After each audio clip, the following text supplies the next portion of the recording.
Hello students, welcome to part 1 of chapter number 6 part 6 महिला और अन्य कमज़ोर वर्गों का सशक्तिकरण। जैसा कि आपको मालूम ही है बच्चों की महिलाएं और अन्य जो दलित वर्ग के लोग हैं वो हमारे समाज में एक दोयम दर्जे की उनको ट्रीटमेंट मिलता था। तो उनको किस प्रकार से उनका एम्पावरमेंट किया गया, किस प्रकार से उनका सशक्तिकरण किया गया, इस हम पार्ट में देखेंगे। महिलाओं ने स्वतंत्रता युद्ध में बड़ी मात्रा में हिस्सा लिया था।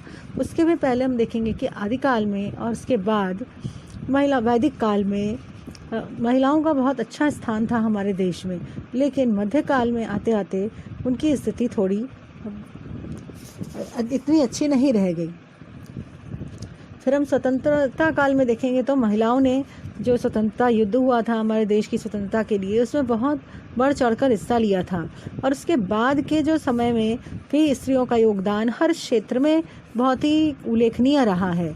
तो इस पाठ में हम ये देखेंगे कि महिलाओं का क्या योगदान रहा है हमारे देश की उन्नति में और किस तरह से उनका सशक्तिकरण किया गया है और वो कैसे हुआ है। समाज के बहुत सारे जो लोग थे, समाज सुधारक थे, अन्य समाज के घटक थे, बड़े बड़े महापुरुष थे, उन्होंने किस तरह से आंदोलन चलाकर महिलाओं की स्थिति को सुधारने के प्रयत्न किए हैं और किस तरह से हमारे सरकार ने भी कुछ कानून बनाए हैं महिलाओं के सशक्तिकरण के लिए, इस बारे में हम देखेंगे।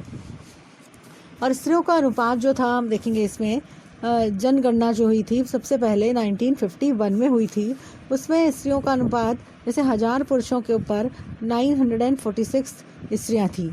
और हम लास्ट जो देखते हैं 2001 की जनगणना में स्त्रियों की जो संख्या थी पुरुषों के कंपैरिजन में वो काफ़ी कम हो गई है, 933 ही रह गई है। यानी स्त्रियों की जो संख्या है हमारे जनगणना के बाद ये ध्यान में आता है कि स्त्रियों की संख्या निरंतर घटती ही जा रही है। ऐसा क्यों हो रहा है?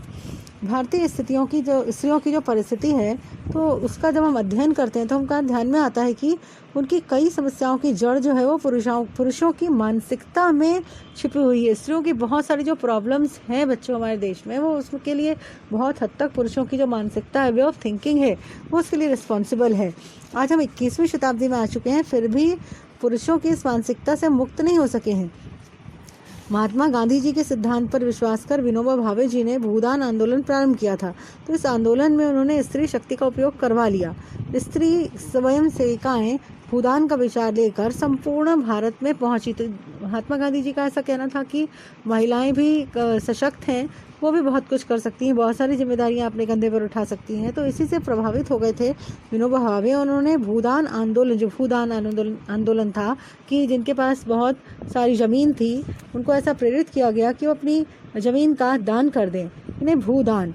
तो इस संकल्पना को लेकर महिलाएं संपूर्ण भारत में पहुंची थी और निजाम शाही और सामंती व्यवस्था को चुनौती देने वाले तेलंगाना के किसानों के स्वतंत्रता युद्ध में भी स्त्रियों का बहुत ही उल्लेखनीय सहभाग था।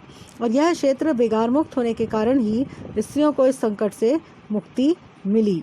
यानी सामंती व्यवस्था थी तेलंगाना में, इसको पहले हैदराबाद ही बोलते थे, अभी वो तेलंगाना स्टेट बन गया है।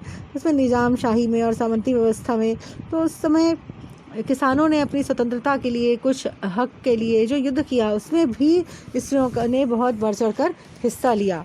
और स्त्री शक्ति का प्रकटीकरण कैसे होता है हम देखेंगे।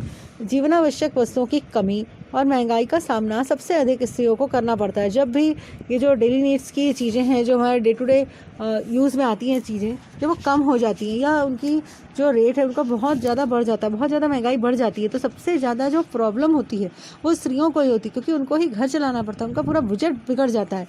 तो इन्हीं स्त्रियों ने वर्ष 1972 में महाराष्ट्र में अपनी संगठित शक्ति के प्रदर्शन कराए थे। ये स्त्रियाँ, महाराष्ट्र की स्त्रियाँ ही बहुत आगे थीं स्त्री आंदोलन को स्टार्ट करने में, तो उन्होंने संगठित होकर इसके खिलाफ प्रदर्शन किया। तो उस समय समाजवादी नेता थी मृणाल गोरे, जैसे आप देखेंगे चित्र में उनका। मृणाल गोरे जो उनकी लीडर थी, उन्होंने मुंबई की महिलाओं ने उनके नेतृत्व में बेलन मोर्चा निकाला।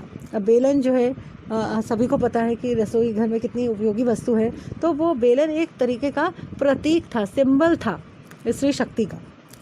एंड दिवाली में तेल, घी, चीनी, सूजी, मैदा जैसी वस्तुओं की कमी पैदा हो गई थी। यानी दिवाली में इन सारी चीज़ों की ही बहुत ज़रूरत होती है। जब हम फराळ बनाते हैं या चीज़ें बनाते हैं, इससे मिठाइयाँ बनाते हैं, तो एन दिवाली के वक्त में इन चीज़ों की कमी हो गई थी। मिट्टी का तेल महंगा हो गया था। फलतः जब ये था ईयर 1972, उस समय सभी के पास गैस कनेक्शन नहीं होते थे। बहुत सारे लोग मिट्टी के तेल पे भी डिपेंडेंट रहते थे अपना खाना बनाने के लिए। तो फलतः महिलाओं ने इकट्ठे आकर हाथ में बेलन उठाया और जुलूस निकाला। इस आंदोलन को सफलता मिली और जनता महिलाओं की सामूहिक शक्ति के प्रकटीकरण से भली भांति परिचित हो गई और लोगों को पता लग गया कि किस तरह से अगर महिलाएं साथ में आ जाए, संगठित हो जाएं, तो किस तरह से अपनी शक्ति का प्रकटीकरण वो कर सकती हैं और अपनी मांगों को मनवा सकती हैं। इसके बाद हम देखेंगे चिपको आंदोलन। चिपको आंदोलन थोड़ा अलग टाइप का आंदोलन है। स्त्री शक्ति का रचनात्मक प्रकटीकरण। इसके पहले हमने देखा जो उनका बेलन मोर्चा था, वो जो जीवनावश्यक वस्तुओं की महंगाई के खिलाफ निकाला गया था। लेकिन अब है चिपको आंदोलन, जिसके तहत वृक्षों का संरक्षण किया गया था। इसमें स्त्रियों की जो शक्ति है उसका रचनात्मक प्रकटीकरण हमको दिखा था 1973 में, जस्ट एक ईयर के बाद। उसमें हिमालय की तलहटी वाले जंगलों के पेड़ व्यापारिक उद्देश्य के लिए बड़ी मात्रा में काटे जाने वाले थे। व्यापारिक दृष्टि से बहुत ही महत्वपूर्ण थे। तो व्यापारियों ने सोचा कि इन पेड़ों को हम काट डालते हैं, लेकिन वो पर्यावरण की दृष्टि से बहुत ही महत्वपूर्ण पेड़ थे। तो उसके विरोध में चंडी प्रसाद भट्ट और सुंदरलाल बहुगुणा ने आंदोलन चलाया। आप देख सकेंगे चित्र में सुंदरलाल बहुगुणा जी को। तो उस समय स्त्रियों ने हाथ में हाथ गूंथ कर, यानी एक दूसरे का हाथ पकड़कर वो वृक्ष के से चिपक गई। वृक्ष के चारों ओर घेरा डाल दिया उन्होंने और वो चिपक गई वृक्ष से। वृक्षों की कटाई ना हो इसके लिए वे जंगलों के पेड़ों से चिपक जाती और पेड़ों को बचाने का प्रयास करती। जैसे ही पेड़ को काटने के लिए लोग आते थे हाथ में कुल्हाड़ी लेके, आरा लेके, वैसे ही वो पेड़ से एक दूसरे का हाथ पकड़कर पेड़ के चारों तरफ घेरा डालकर चिपक जाती थी। तो इस प्रकार का स्वरूप इस आंदोलन का था, इसलिए इस आंदोलन को चिपको आंदोलन का नाम दिया गया। और इस आंदोलन में स्त्रियों ने बहुत ही बड़ी संख्या में हिस्सा लिया था। Thank you.